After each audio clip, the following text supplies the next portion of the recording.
Tiga pemain debutan di skuad Timnas Indonesia U20 edisi Piala Asia U20 2023 menarik dikulik. Sebab, penampilan mereka takkan kalah ramai disorot dari pemain lainnya karena diharapkan bisa membuat gebrakan.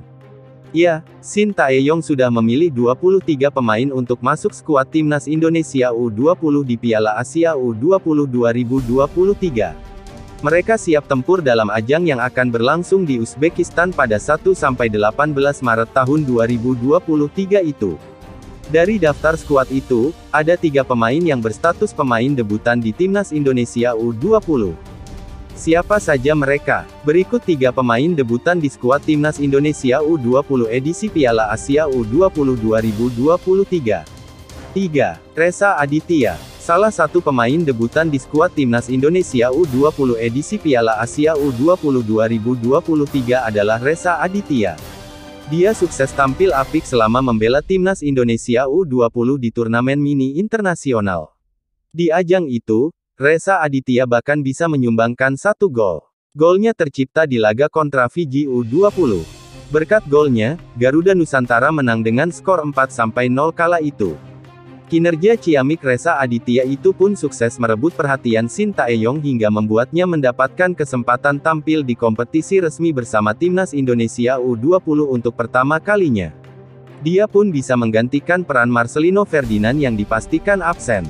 2. Sultan Zaki. Di urutan kedua, ada Sultan Zaki. Dia juga mendapat kesempatan tampil di kompetisi resmi bersama Timnas Indonesia U20 untuk pertama kalinya di ajang Piala Asia U20 2023. Kehadirannya di skuad Garuda Nusantara pun tak kalah mencuri perhatian. Sebab, Sultan Zaki menjadi pemain termuda di skuad Timnas Indonesia U20. Usianya diketahui baru menginjak 16 tahun saat ini. Meski masih muda, dia sukses tampil ciamik. Kinerja solid pun ditunjukkannya sepanjang gelaran turnamen mini internasional 2023. Tak ayal, menarik menantikan kiprah Sultan Zaki di Uzbekistan nanti. 1. Hugo Samir. Terakhir, ada Hugo Samir.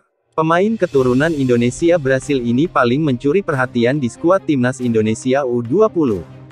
Penampilan mengesankannya di turnamen mini internasional 2023 telah membuatnya banjir pujian dari para pencinta sepak bola tanah air. Di ajang itu, anak dari pelatih sepak bola tersohor di Indonesia, Jackson F. Tiago ini memang selalu dimainkan Shin Tae-yong. Hugo Samir pun tak pernah menyia-nyiakan kesempatan yang didapat. Bahkan, dia turut mencatatkan assist untuk gol Hoki Caraka di laga kontra Fiji U20. Tak ayal, penampilan Hugo Samir di kompetisi resmi bersama Timnas Indonesia U20 ini akan sangat dinantikan.